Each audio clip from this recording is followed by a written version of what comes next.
So these are the two Shoji lamps that I made.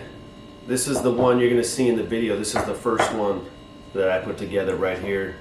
And I was just trying a couple different things and kind of experimenting a little bit. This one I'm just going to keep for myself because it's got some little flaws in it.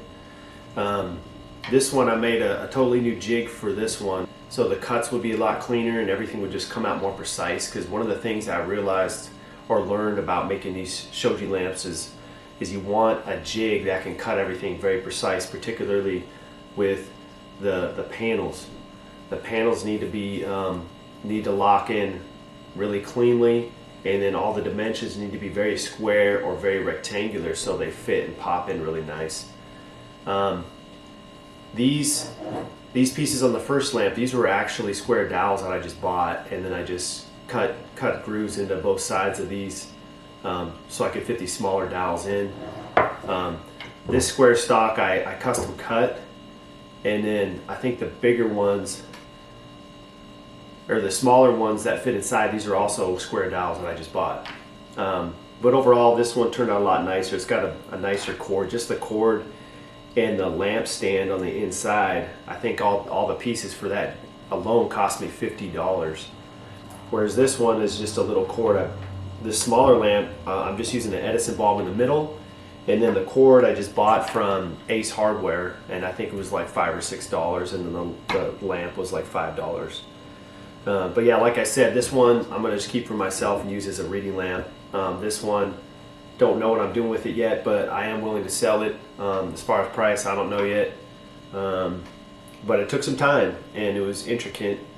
It's not the hardest thing to make, but it just takes a lot of time and patience. That's the biggest thing. So when I turn these on, you can see how they look. This one has an LED lamp in it that kind of flickers like a fire lamp or like a torch, and this one's just an old school Edison bulb that's incandescent. So this one actually kicks out a little bit of heat, and that's what they look like when there's a little bit less light. This panel here, last thing I'll say, this panel was just my own design. I just kind of experimented with different things, and yeah, it kind of looks more like a snowflake, so I don't know if it's so much of a Japanese design. Whereas this one I found in a book that I own that has some different shoji style panels, and so I just went with that basic design. I think I modified it a little bit, but for the most part it's an existing design that I used.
This is the first jig I was using to make the first lamp, and this one just had a lot of side-to-side play in it.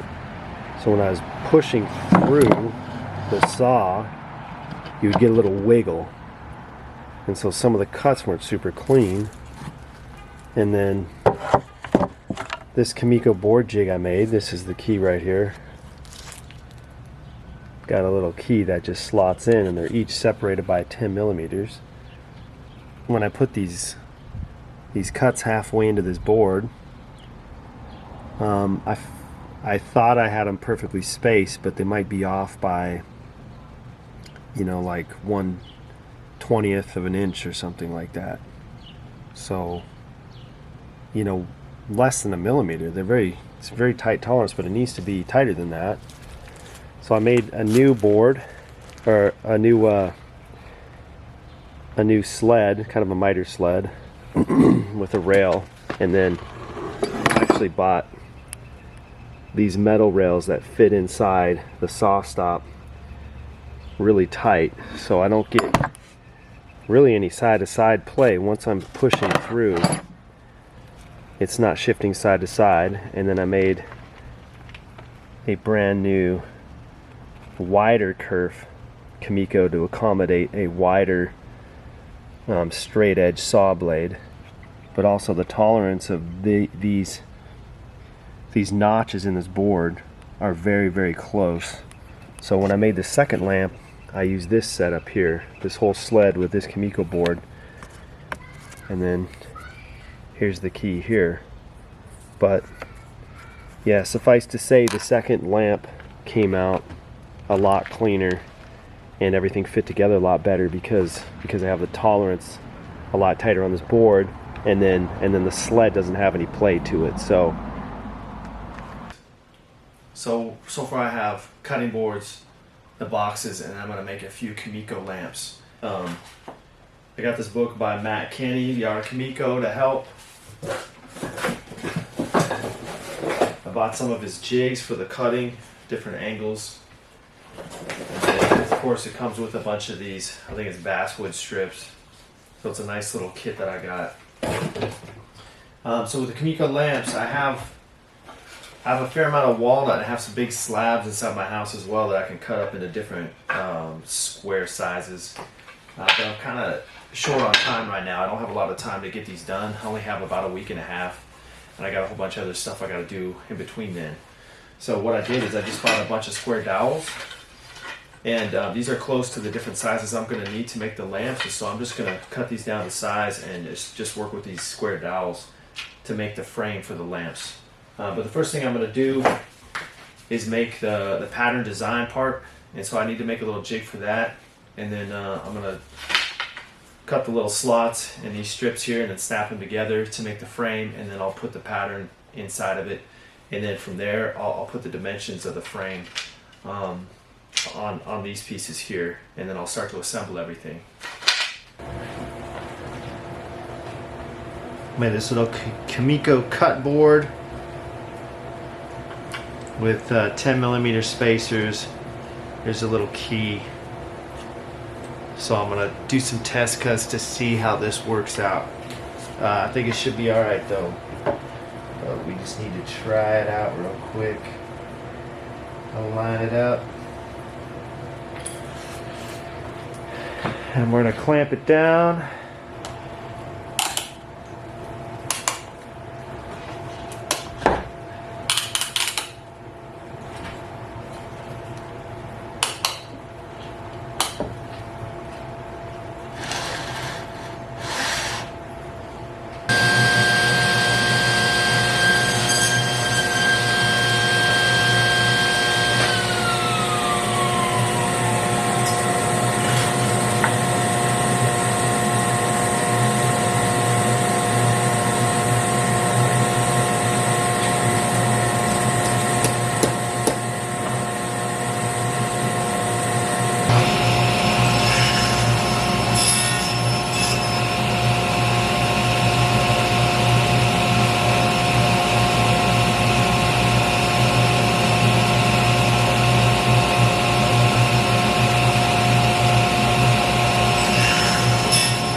Guess that'll have to work.